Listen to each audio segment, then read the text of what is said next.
Hey, I'm Milan, and welcome to Volume 2 of the Course Podcast. And it's Pierre Jerome. Pierre Jerome has plenty of space. Just her and Ben. Pierre Jerome, her second of the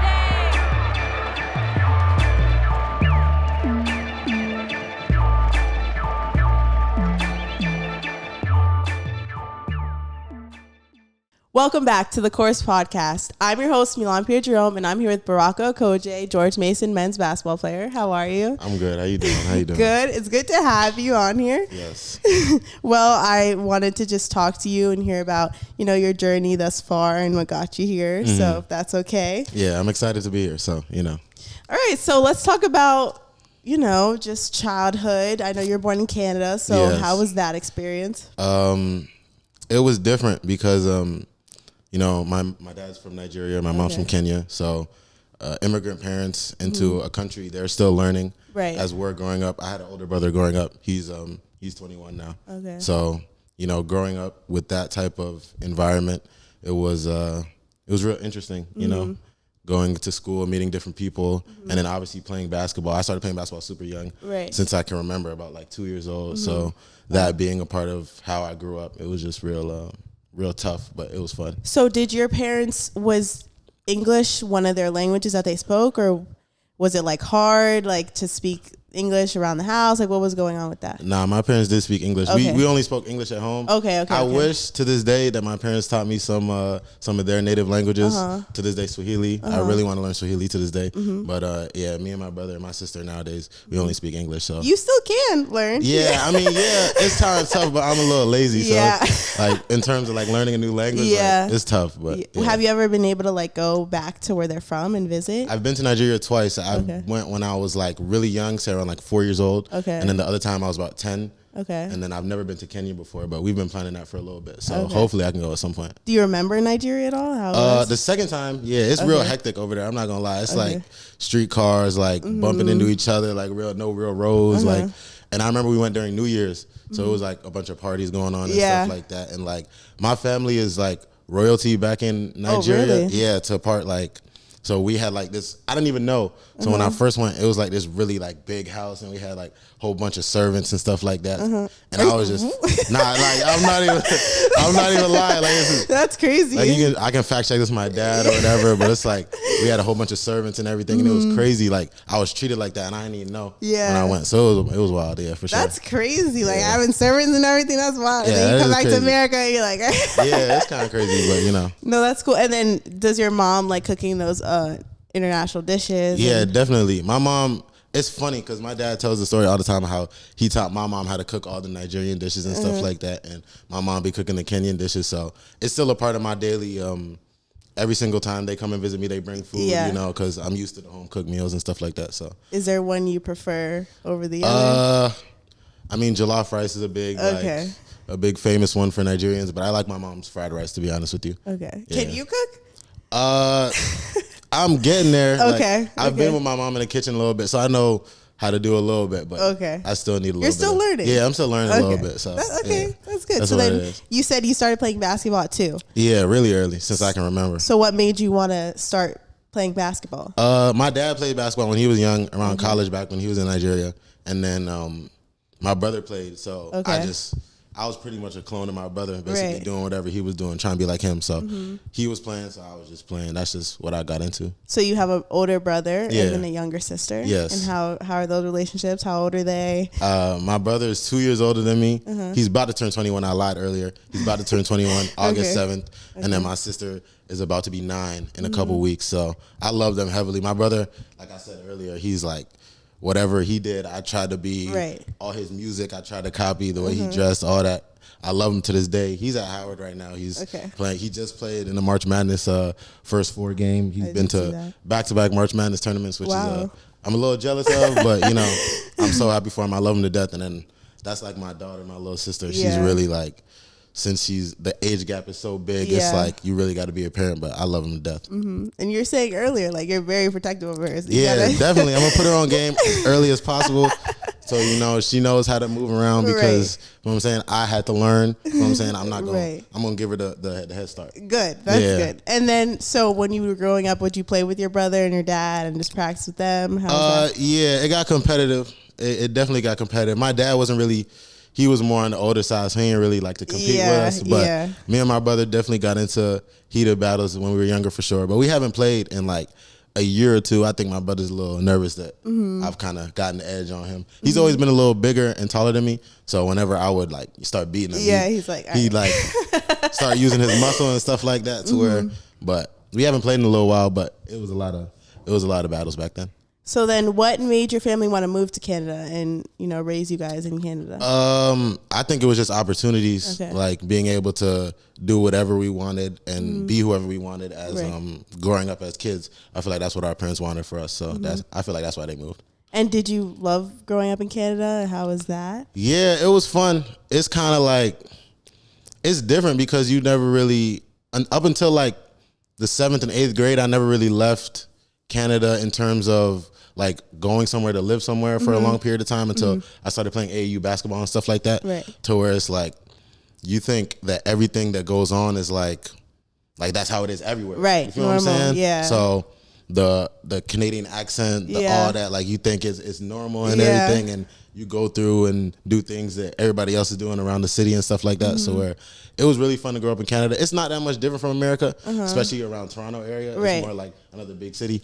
But where in Canada were you like? I was born in Mississauga. Okay. So that's like right next to Toronto, around like 20 minutes away. Okay. My family moved to Caledon, Ontario a Okay. couple years ago. So that's around like 40 minutes away from Toronto. Okay. Yeah. And I know there's like French like speaking area. Is that? Yeah. So do you understand French? I learned French from grade 4 up until grade 9. Oh, wow. It's mandatory for everybody. Wow. So yeah, I know a little bit of French, but Quebec, that's the province or the state. Okay. I don't know. That's right next to Ontario. So they primarily speak French there. So that's what it is. But I know a little bit here and there how to go to the bathroom. So, you know what I'm So saying? you could go to France and have like a conversation. Yeah, I could talk to somebody. Okay, for sure. get around. Okay, that's good. That's good. So you speak English and French. Yeah. And we're gonna learn. I don't want to say I speak French. Okay, you can but understand. It's like I can You maneuver. can get around. I can maneuver. Yeah. Okay. And then we're gonna learn Swahili. Yeah. Okay. Yeah, definitely. Okay, so then as far as basketball, did you play any other sports growing up, or? I was actually before I played basketball seriously. Yeah. I was a soccer goalie. Okay. In the little youth league when I was say around like 6 or 7 years old. Before I started playing basketball like as my primary, and I was really good. I was the best goalie in the city for sure. Okay. People will tell you that, but yeah, I was really good in goal, and then also just growing up in recess and stuff like that, playing football, like whatever people wanted to play, I would just play it. I was just like, try to play anything. So. Did you take anything from soccer into basketball or not really? Yeah, like footwork stuff. Yeah, like because soccer, you got to be able to use your feet and move around and stuff like that. But I was always a handsy type of guy, so I was in that. I was always a handsy type of guy, goalie. But learning my footwork and stuff like that definitely helped at a young age. That's cool. I didn't know that. So then, as far as basketball, when did you feel like you could really take this to the next level? Like what age or when did you feel like, all right, I could really be good at this? I would say 9th grade. Okay. Because I had first went to the school that my brother went to, and everyone referred to me as OC's little brother. Okay. You know what I'm saying? Because I obviously look like him. Right. I'm his little brother. But when I went, I was a freshman, and when I went into the tryouts, nobody knew what to think. Right. And I went in, and I was the best player on the court. Right. And everyone was looking at me as like, damn, you nice for an 8th, you nice for a freshman, you nice for a blah, blah, blah.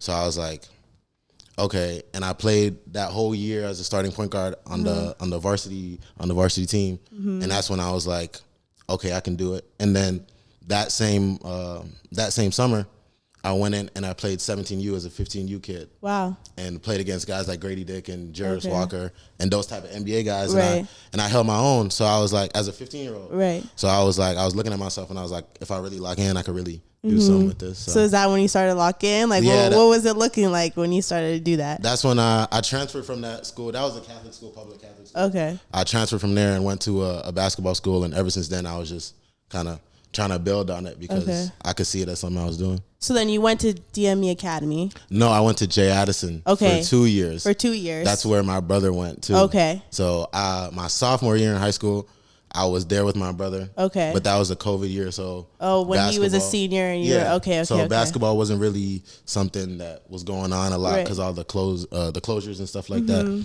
So then the next year he had transferred out and went to a place called United Scholastic Academy. Okay. For his 5th year. Okay. And I stayed at J. Addison by myself, and we had a pretty good year. We lost in the quarterfinals of the OSBA tournament. That's the league for all the schools in Canada, basically. The high major schools and stuff like that. So we had lost early, and then after that, I'd always told my parents from a young age I wanted to go to school in the States because I used to watch like the Ballers Life, the Annual mixtapes, and all the slam stuff, and see all the high ranked players, and wanted to go play over there to see what I was. You feel me? So after my junior year, my parents decided finally we had that discussion.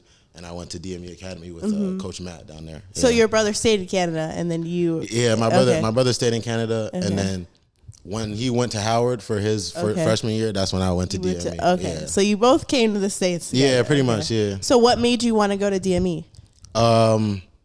It just felt like family. You feel what I'm saying? I had talks with Coach Matt and Mike Panaggio and all the people over there, and they was just telling me how they saw what I could do, and they had watched me with Canada basketball that previous summer, to where I could come in and play right away, and then make an impact and how do I say this? Be as big as I could be.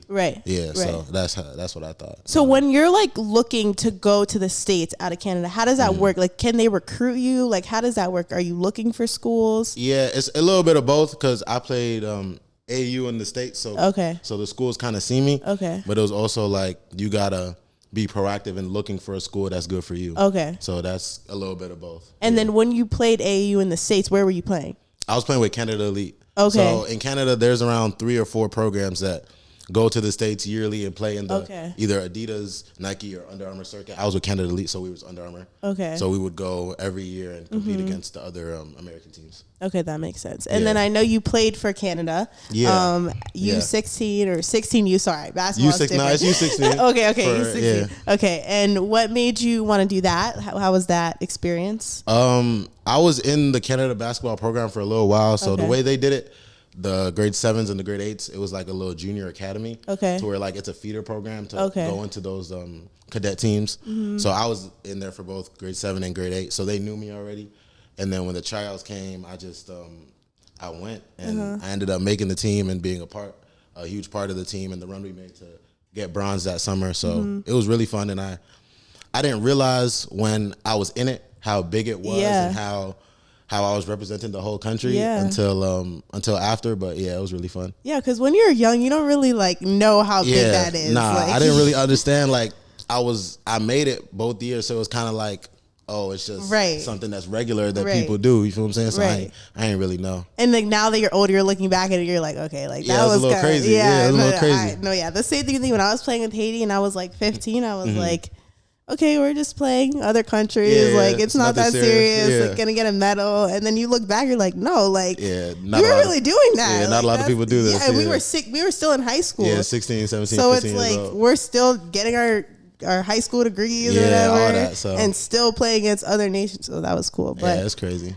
So then you went to DME, and how was that experience going over there to Florida? We love Florida. So. It was amazing, being able to go there by myself. Like, and DME was the first school where my brother hadn't been there before me. To where like I wasn't OC's little brother. I wasn't bro's little brother. I was just Baraka. And the first impression of me was just me. So I went over there and was able to be myself on and off the basketball court. It's a really small school, around like 150, 200 kids. But it's people from all around the world. So like for my senior year, we only had 2 Americans on our team. And there was people from Spain, people from Lithuania, the Czech Republic. My roommate was from the Czech Republic, and my other roommate was from Latvia.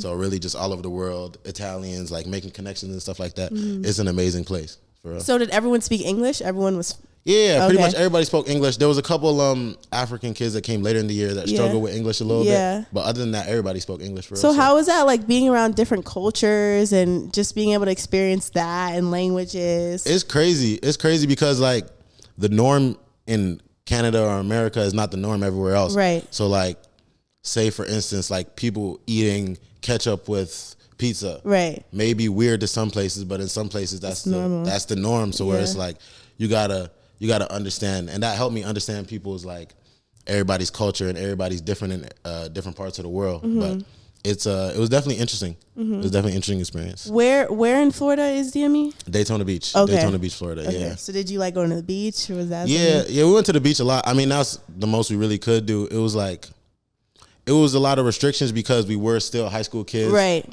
In a different country away from our parents, Right. But they allowed us to do a little bit of things and going out to the beach and having fun like that. So that's one of the main things we did. Yeah. So when you left from Canada to go to Florida, was that hard for your parents? Was that hard for you? It was hard on my parents for sure because my brother was leaving at the same time. Right. So it was Oh, just wow, yeah. it was just them and my sister for me. But for me, I was always like used to being away from home for long periods of time. AAU and obviously Team Canada at that point. So Right. being able to go and come back from home was something I got used to. And would they be able to come visit you sometimes and like see your games or? Nah, they never came to Florida. Okay. They never came to Florida, but they did make the trips this year. It's a little bit closer. Yeah. Yeah. Yeah. That is much closer. Yeah, it's to a little Florida. bit closer. So Yeah. yeah, but I got to go okay. home a little bit. So yeah. That's good. So then, how long were you at DME? For a year. I went in August of 2022. Okay. And then I went home in April of 2023. Okay. So yeah. So how was that season? How were you playing throughout like your time at DME? The season was really fun. I felt like I grew a lot as a player and as a person.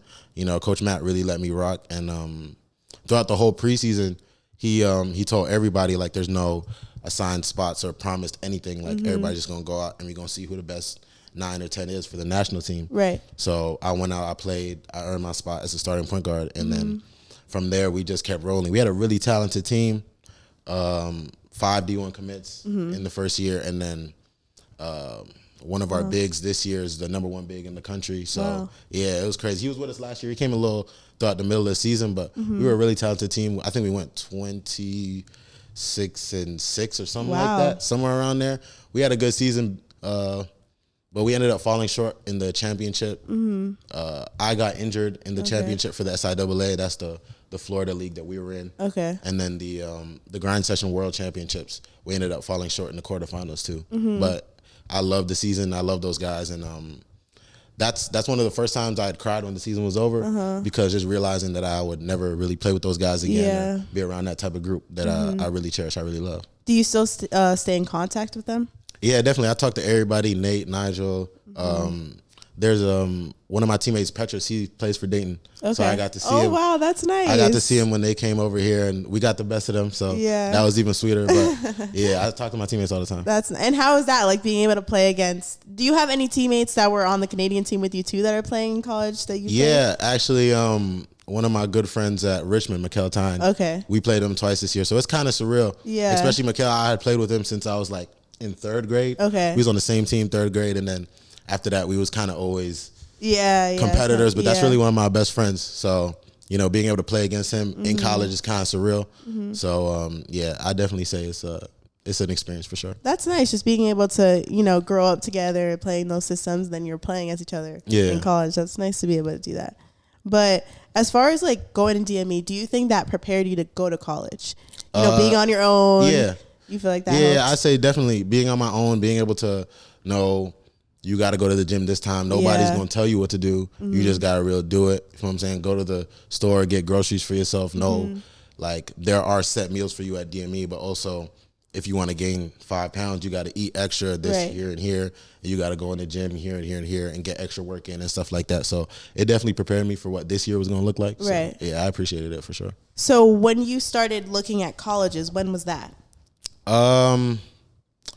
I'd probably say midway through my senior season at DME. Okay. I got my first offer from Vermont. Okay. And I was considering it because I didn't know whether I was going to come out in the 23 class or stay for another year. And people kept telling me it was gonna pick up, but I wasn't really seeing anything. So I was like, I'm gonna play it out to the end of the year and see what happens. And we ended up going on a run towards the end of the year. I think we went 11-2 in the last 13 games or something like that. And we ended up beating IMG Academy, which was a big win for us. There was a lot of coaches there. And ever since that game, it started to pick up the bigger schools and all that, to where I had options to go out in the 23 class or the 24 class. Okay. And then I decided with my coaches with Canada Elite that I wanted to take my 17U year in AAU to play it out and see what happens. Okay. And so you wouldn't know if you would go back to DME, or you already decided you weren't going to go back? It was a discussion. Okay. It was a discussion till I committed here. Okay. But it was always an option for sure. But we were more leaning on going 23. Okay. So that was kind of the goal. And even my DME coach wanted me to go early because he saw that I was ready for college, and he wanted me to go and be at that next level. So, do you feel like you always had that like mindset where you're just like older than what you are? Yeah, people have said that about me. Like I'm more mature for my age, and I'm like old soul kind of vibe. So people have always told me that, but it's more like I'm just being me. Like I don't really. I've always hang around older kids and stuff like that, to where it's like that's just naturally how I am. Your brother? Yeah, my brother. I used to play up all the time, so being around the older kids and stuff like that, that just allowed me to grow into being a more mature person. Do you like old school music? I do like old school. I'm picking up more into it nowadays and tapping in, but I do like old school music. Yes. Okay, can you like give a song that you like? My favorite song right now is "Heard It All Before" by Sunshine Anderson. Okay, that's my favorite. I just recently started. What's bumping with it right now is "Window Seat" by Erykah Badu. I'm liking that song more and more. Okay, that's a classic. That's good. I'm tapping in more. I still got to learn a lot more. Yeah, I still got to find a lot more artists and stuff like that. But I'm definitely tapping in. Do you like dancing? Here and there. I've never really been a dancer. Yeah, but you know, if I find a rhythm, I'm in the mood. You feel what I'm saying? Do you have like a playlist you listen to before you go into games? Or like something you listen to, like songs that you have to listen to? Yes, I would say it changed. So beginning of the season, it was more like hype music and stuff like that. And then before the VCU game that we had at George Mason, I listened to a gospel song called "Let Go" by, I think his name is Dwayne Woods. Okay. And then "The Best in Me" by Marvin. I can't remember his last name. But yes, I listened to those two songs before the game, and I had a pretty decent game. And ever since then, I always made it a ritual to listen to those two songs right before every game. Those are my last two songs I listen to before every game. So that's been like something that's been happening. Everyone's saying they listen to like gospel, which I like. Maybe I gotta. Yeah. I mean, I listen to gospel, but it hasn't been. I can't listen to music before my games. Bro. I can't listen. No AirPods in. I just have to. You're just locked in on the. Literally, I can't listen to music. So like maybe we'll try gospel, but every time I listen to music, games don't go my way. Literally every single time. So I'm like, you know what? We're not going to do music. But yeah. Are you a more like locked in person before a game? Yes. Or are you like more like loose and like vibey and like. Like, okay. So I'm locked in when it gets to like warm up. So when I'm doing warm up, like when they're playing music, I'm like, okay, like I'm like dancing a little bit. But like when I'm on the bus before the game, like I'll like read my Bible and then like I'll start like locking in on the bus. Don't talk to me. But like once we're like on the field, like warming up, like, okay, you're a little looser. I'm a little loose because I don't want to play like stiff, you know. Like I want to be able to like have fun. Yeah. So that's the type of player I am. But would you say you're like locked in or?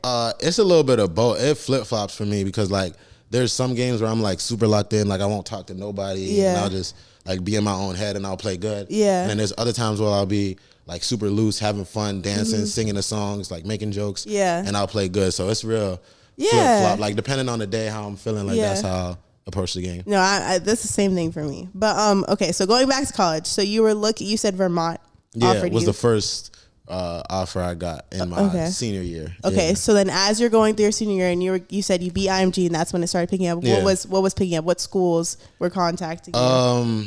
High major schools, Notre Dame, Boston College a little bit, and then once AAU hit, it really started to pick up, and we were getting calls. My coaches were getting calls left and right, whether it was TCU, West Virginia, Cincinnati, schools like that, like big time schools that saw my talent. Seton Hall, California, so just schools like that wanted to. and they liked that I was so young to where I would come out early and have time to grow in their program. Right. So. Was it overwhelming, all those schools reaching out to a you? little bit. Like my people did a good job of like kind of shielding it from me. Yeah. To where like they didn't tell me everything that I needed to know. Because there's still to this day, like when I have conversations with my coaches, they'll be like, "Oh yeah, this coach wanted you," and I didn't even know. Like they didn't even tell me. But it's like they did a good job of shielding it and like making me focus on the main thing at the time, which was trying to win the championship in the AAU and stuff like that. Mm-hmm. So then once you were getting those offers, what was the deciding factors to determine where you were going to go? I've never been the type to go somewhere and just sit on the bench. So I always wanted to go somewhere and have the opportunity to play. Mm-hmm. Obviously, I don't want you to promise me anything or give any false promises or whatever like that. I'm going to earn my spot no matter where I go. Right. But I wanted a place where I have an opportunity to go and get it. Mm-hmm. So that was the main factor when I decided to come to George Mason. Yeah. So what were the last options? Like, were there anything like other schools you were deciding between? It was between here and Seton Hall. Okay. To be honest, it was late, and I say around like July, August times where I was still deciding. And if you know, I had missed the whole summer. Okay. So all of summer I wasn't committed nowhere. Okay. So I couldn't go early, and I think the main factor, I hadn't visited Seton Hall at all. Okay. I didn't see the campus. The coaches were in constant communication with me, but I didn't have that relationship that I had with the coaching staff at George Mason. Mm-hmm. So were you going on any other visits other than Seton Hall and here, or no? No. Okay. It kind of was narrowed down a little bit early that's where I would go. Mm-hmm. And I also I had also kind of set my mind on coming to George Mason when I came on my visit, but it was a whole lot of schools coming and a whole lot of offers that that were enticing that I wanted to see. But at the end of the day, Seton Hall was really the only one that I viewed as something that was possible. Mm-hmm. And so when you came to Mason, you went on your visit, what were the things that you're like, okay, like this is a place for me? I would say the coaching staff, like the personalities and stuff like that, just them being real down-to-earth guys, and then the opportunity that they offered me to where like being able to play as a young freshman that's not even supposed to be in college, but and just being able to grow as a player, because I know I'm not where I can be or at my peak, but being able to come here and grow as a player, as a person, and being able to go on the court and make mistakes and not be yelled at or sat for another 3 games or whatever the case may be. So, yeah. That's nice. So then you committed to Mason right on your visit, or did you wait a little bit? I told him I was going there on my visit, but because I visited around like early May. Okay. But I told him I still wanted to play out AAU and finish out my 17U year. And I didn't announce that I was committed or anything. Okay. I just went to play. And when I went to play, that's when it picked up even more. And that's when the Seton Halls and the Cals and the TCU started to come to where they was a little nervous if I was coming or not. Yeah. And I was a little on the fence. But I ended up sticking to my word and coming here. So once you committed here, did you feel like a weight was lifted off your shoulders? Like you didn't have to worry about where you're going to go next? Yeah, kind of. It was like I always knew like this was the option for me for real, even with all the new schools coming into the play. But when I committed here, it was like, all right, now it's time to get to work. Like it's finally like I don't got to field all these calls from 15 different coaches and stuff like that. Like now I'm locking in with the guys that I chose and let's go do this. So then once you got here in the summer, when was that after AAU? Like what was the time? How many days did you have off? Like, so by the time that I committed, the summer session was already pretty much finished. Okay. So I had to wait till like right before school started to get here. Really? Yeah. So I didn't get here till around like August 20th. Oh, I said, like a couple days before school started. That's when I first got here and met the guys and everything. So how was that? It was interesting because obviously I'm coming in. I'm the youngest by far. Right. And then everybody knows each other already. Right. So when I'm in a new environment, I'm like to be more laid back and like scan the environment and see how things maneuver before I just insert my personality into the situation. So when I came, I was more quiet. I was more laid back. I was more reserved to like see what everything was like. And some of the older guys did a really good job of like telling me to just be free, be loose, be myself, because that's going to help the team and that's going to help me build a relationship with the guys better. So So then as far as academics, when you're going from high school to going to college. You're supposed to be a senior in high school. Now you're a freshman in college. How was that transition? I was always a really good student. When I was at J. Addison for my 2 years, I took accelerated classes and took senior and those advanced classes to where I was able to bypass my senior year and go straight away to college. So I actually was a valedictorian at DME for my last year and senior. I'm not to brag. Good for you. That's good. To end my high school career, I was a valedictorian and just be able to go. I've always been a good student, so it wasn't a challenge to get my credits or anything or everything I needed to go to college early. So once you got into college, did you know what you wanted to study or? No, to be honest.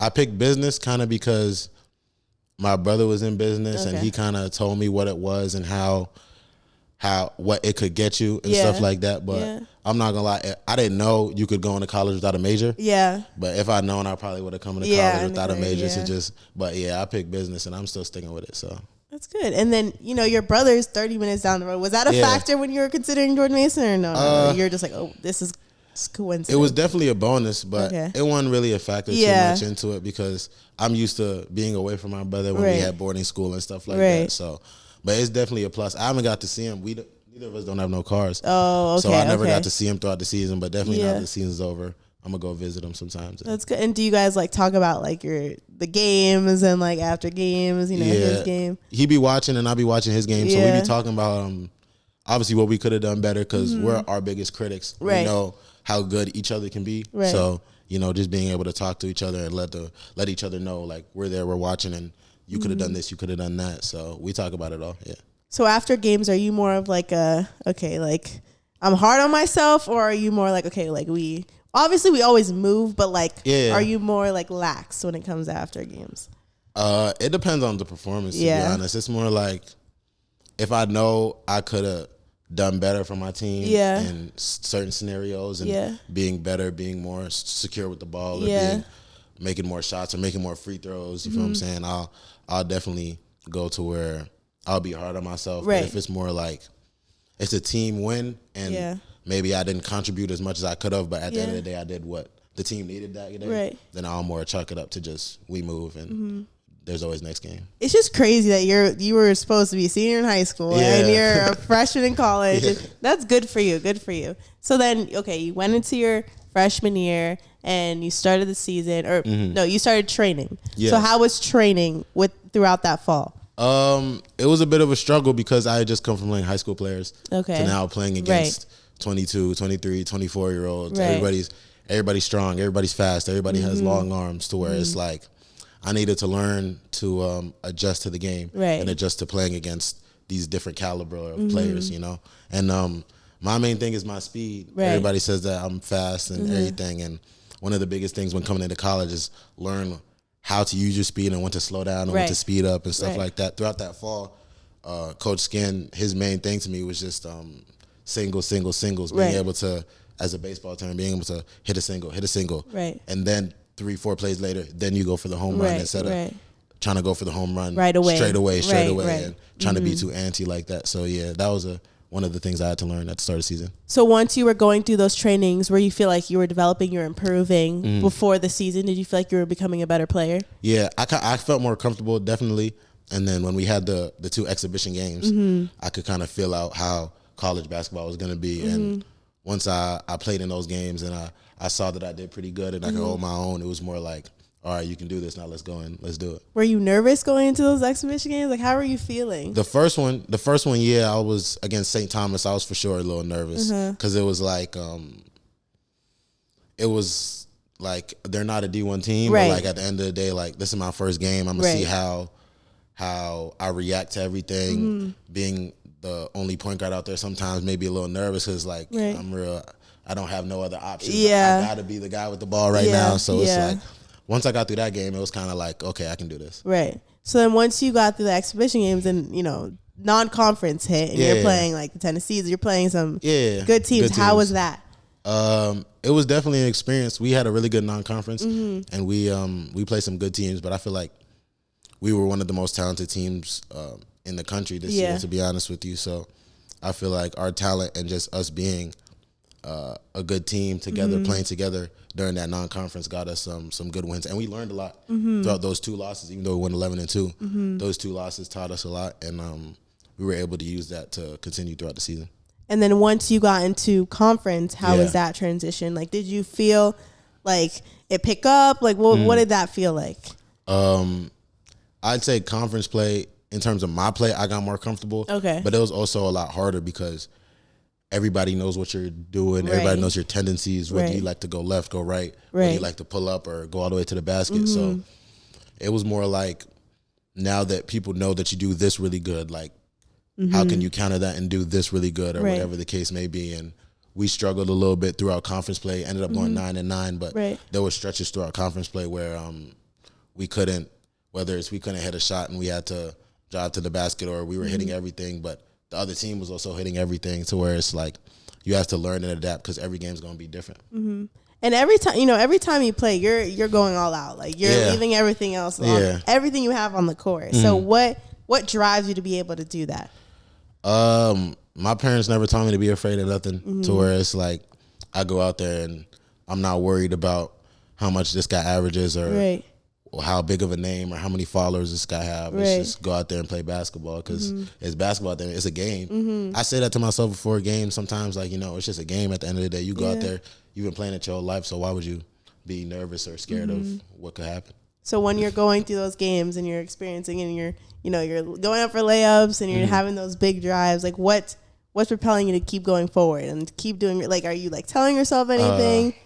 It's like the competitive nature. Yeah. I just want to do whatever I can to, like, win the game, because you may not be feeling the best before the game, or maybe you had a bad game last time, but once you get in the game and into the flow, like, you want to do whatever you can, no matter if you had a bad knee before the game. Once that adrenaline kicks in, like, you don't feel nothing. You just trying to win. So throughout your career, it doesn't have to just be college. Was there ever a point where you just, like, wanted to quit, or you just, like, it was really hard to get through something? I'd say my 16U AAU season was probably the toughest season for me, because I had just come off my 15U year where I was the standout kid playing 2 years up and being really good, to now there's all these expectations. I'm 16U now. I'm a year older. So I went into the season and I didn't play my best basketball, to where it was like all this pressure and expectations is on me, and I didn't really know how to handle it, whether it's coming from parents, whether it's coming from coaches, whether it's coming from me not knowing if I'm doing enough to get a scholarship, because at the point I ain't had no scholarships. So it was like, it was really tough for me at that point to really settle myself and have full confidence in myself. But it's something I definitely cherish and learn from, because if I didn't go through that, I wouldn't be where I'm at right now. And so what got you through that? I kind of just adapted to where it's like, there's going to be ups and downs, but it's life. Like, you just got to real push through it, because, I'd much rather be playing basketball and struggling playing basketball than going through what other people are going through, because there's a lot worse that could be happening. You feel what I'm saying? So I looked at it like that, to where I'm playing basketball, I'm playing the game I love, and I'm getting all these opportunities, traveling to all these different states for free, you know what I'm saying, playing against all these top players, to where it's like, life could be a lot worse. So, and you made a lot of sacrifices. Like, your family's made a lot of sacrifices. Going to DME, sending you on your own, coming, like, you've been through a lot, and everything's happening for a reason. Everything's coming into fruition. So, everything, all the work, it's coming out. It's paid off. It's paying off. So, you made All-Rookie Team. Was that how did that feel? It was kind of a surreal moment. We was in New York at the time, and when my teammates found out, they were real happy for me and stuff like that, to where I just wanted to go out there and win and be the best version of myself for my team. And I appreciate all the coaches that voted for me to be on that team and stuff like that. Like, I never came in thinking of individual goals or whatever the case may be, but when I seen that, it put a smile on my face. Again, all the hard work. It's coming, all the hard work, out. for sure, definitely. So then, so you went to A10s, you went to the playoffs, and sadly you guys lost, but you played a game. You played that game. So how was that? What was going through your head just going forward throughout that game? I can't lie, I was a little nervous going into that game. being in the Barclays Arena and just I could feel the atmosphere. I could feel the energy of the game to where it was like it's gonna be a fight. Yeah. And they jumped on us early. They was hitting shots and we wasn't. But you know, I just going into the locker room, I didn't have the best first half. Yeah. And I just told myself and my teammates that I was gonna give everything for the last 20. Yeah.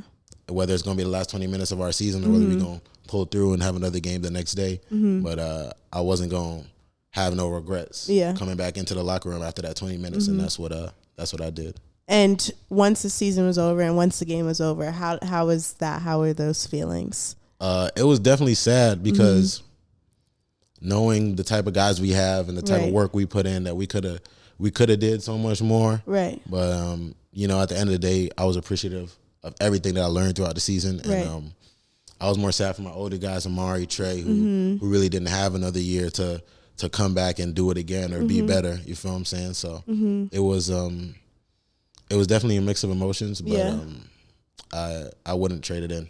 And these are all stepping stones, you know. Like definitely. You're still a freshman, really supposed to be a senior in high school. You're still a freshman, like you're starting out. You know, you have places that you'll go.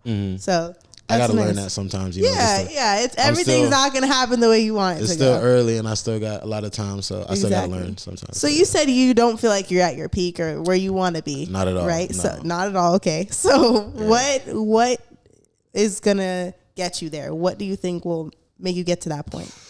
I'd say just putting in the work. Like, obviously, I want to gain weight, and put on, say, like 5 to 10 pounds of muscle, and then going into the gym and putting up, whether it's 500, whether it's 600, just putting up shots every single day to get that shot better, and working on my handles, working on everything, my physicality to where I can be a first team all A10 type of guy next year, or I could be a All-American type of guy. Like, I feel like I have that type of ceiling to where I can do that. I just got to put in the work myself and really want it. So you'll get there. And as a point, you know, you're going to be a leader. You're going to be a leader on that team. So what's allowing for you to practice that? Like, what are those instances where you're like, okay, like this is where I can lead and really step in? I've been in a type of leadership role all my life, but it's a little different nowadays that I'm talking to 22-year-olds instead of people that are my age, you feel what I'm saying? And how can I tell a 23-year-old, 22-year-old to follow me, you feel what I'm saying? So it's just being able to have those tough conversations. I'm learning, like, it's never going to be easy. And this year, we learned that for sure. We had a couple of tough conversations as a team. Right. That it's not always going to be what you want to hear or easy to listen to, but you're going to need to have those conversations if you want to be great as a team. So what are your next goals, and where do you want to go within, you know, this next year? Definitely, I see myself as a first team type of guy. I feel like with the people we have coming back and everything that we've been through this year, that we can be regular season champs, tournament champs. Like we can really take it all the way if we really wanted to. Right. So, and I believe the coaching staff learned a lot this year too. Coach Skinner was his first year as a head coach, and he learned a lot. So he's going to come back even better next year. And I feel like all of us are going to come back better, and we're going to be that much better of a team this year. That's great. So then throughout your whole, we're going to go back to the beginning to now. Yeah. What 3 things have you learned throughout your whole career, would you say? That's tough. I would say from that 16U year, I would have learned to just be forever confident in yourself and your abilities, because no matter whether you're playing bad or playing good, it's always, you got to be confident in who you are as a person, because it's never a competition with anybody else. You're always trying to compete with yourself. It's you versus you. Right. So I'd say that's the biggest thing for one of the things I've learned. I'd say this year I learned to just live in the moment. Okay. You know, not really lean too much in the future, not really dwell on the past or what could have happened, but being able to live in the moment and what you're doing at that current time, and make the main goal, as Coach Skin loved to say, and just stay present. And then I'd say early, I just learned a love for the game, like just never taking it too serious. Like, obviously there's big implications and everything, people's jobs on the line and stuff like that, because basketball is a business at the end of the day, but remembering that it's a game and that you you started playing this game because you love the fun of it, the way you can run around with your friends and who can make 5 shots first or whatever the case may be. So just learning to think of the game as something you love and as a game before anything else. Mm-hmm. Those are the big 3 right there. That's the 3. Yeah. Those are the 3. Well, is there anything else you want to talk about? We touched everything. Yeah, we kind of touched everything. I don't know what else I could talk about.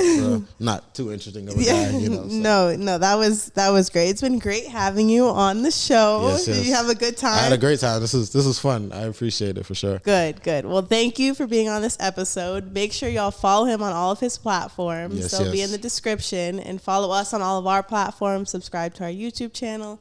And stay tuned for our next episode. Bye. Thank you, guys. Thank you.